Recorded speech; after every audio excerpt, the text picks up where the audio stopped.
फिर क्या होगा? तो कहा सुनो, रसोई से होकर जाओ, तुम्हारे आने के खुशी में हमने बड़े बड़े पकवान बनवाए। भगवान ने मुस्कुराकर कहा, दुर्योधन, भोजन दो परिस्थितियों में किया जाता है।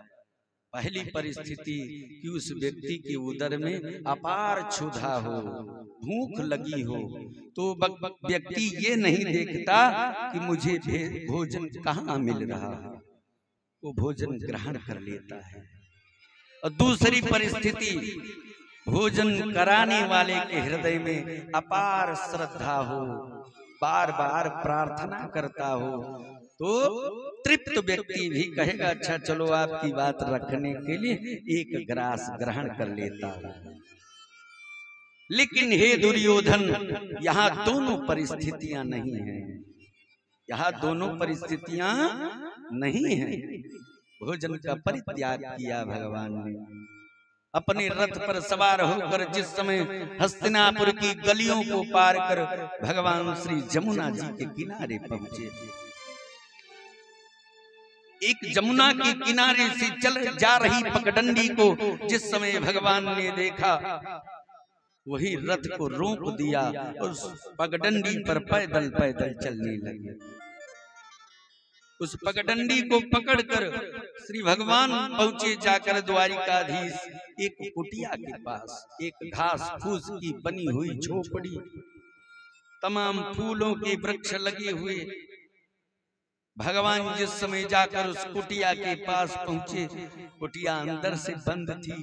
भगवान ने आवाज लगाई, कहा मां, और ज्यों इतना कहा महाराज, कुछ क्षणों के बाद तो कुटिया का दरवाजा खुला। एक उस कुटी में मां विदुरानी जी थी। कहा महाराज, जिस समय भगवान हस्तिनापुर की मेहमान बन करके और सभा में जाने लगे, तो पूरी हस्तिनापुर वासी भगवान का दर्शन करने आए थे। भगवान का दर्शन करने आए थे हस्तिनापुर वासी। उसी दर्शनार्थियों के मध्य विदुर जी के साथ श्री विदुरानी जी खड़ी थी। जिस समय भगवान के दिव्य स्वरूप का श्री विदुरानी जी ने दर्शन किया, उनका वात्सल्य उमड़ आया, नेत्रों से अश्रु बहने लगे।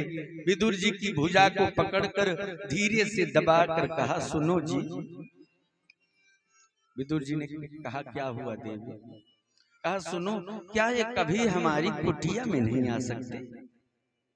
विदुर जी ने कहा, तुम तो बावरी हो गई हो। अरे ये तो महाराज धृतराष्ट्र के मेहमान बनकर के आए हैं, मुझ गरीब मुझ अनाथ की कुटिया में क्यों आएंगे? भगवान तो सबकी हृदय की बात जानते हैं, भगवान तो सबके भाव को पहचानते हैं। आज दुर्योधन का परित्याग कर भगवान श्री विदुर जी की कुटिया के पास जब आवाज लगाया, विदुर जी की कुटी पर भगवान ने, विदुरानी जी स्नान कर रही थी। जो मीठे शब्द श्री भगवान ने कहा मां, उसी समय विदुरानी जी के नेत्र से अश्रु बहने लगे। विदुरानी जी ने जो वस्त्र पकड़ रखे थे वो छोड़ दिए और एक सूखी साड़ी उठाकर और अपने शरीर में लपेटती हुई मां जाकर के कुटी के पास पहुंची। और कुटी के पास पहुंचकर जिस समय उस दरवाजे को, उस फरके को खोला, कहा महाराज, उसी समय भगवान के मुखमंडल को देखकर दोनों भुजाएं पकड़कर कन्हैया को लेकर आई और अपनी कुटिया में चारों तरफ देखने लगी।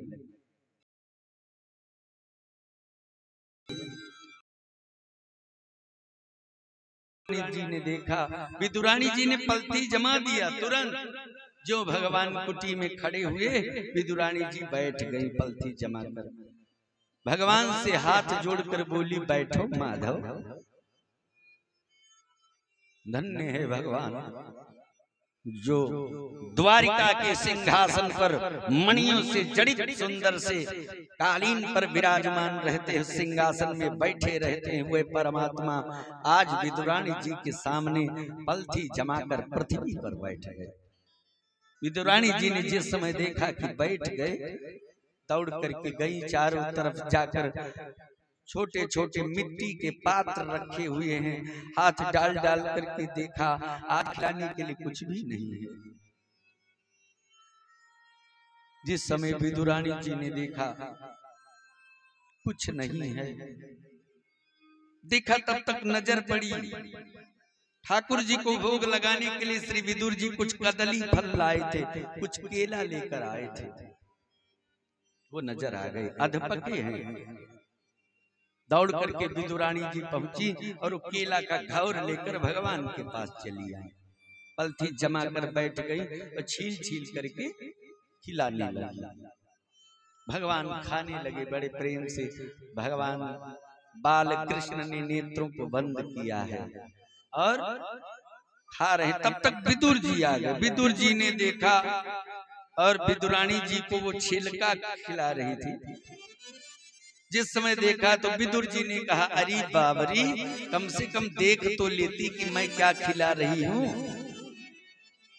छोड़कर हाथ जोड़ करके विदुरानी जी रोकर कहने लगी कि क्षमा करना प्रभु, आपके आने से मुझे ध्यान ही नहीं रहा कि मैं आपको क्या खिला रही हूँ।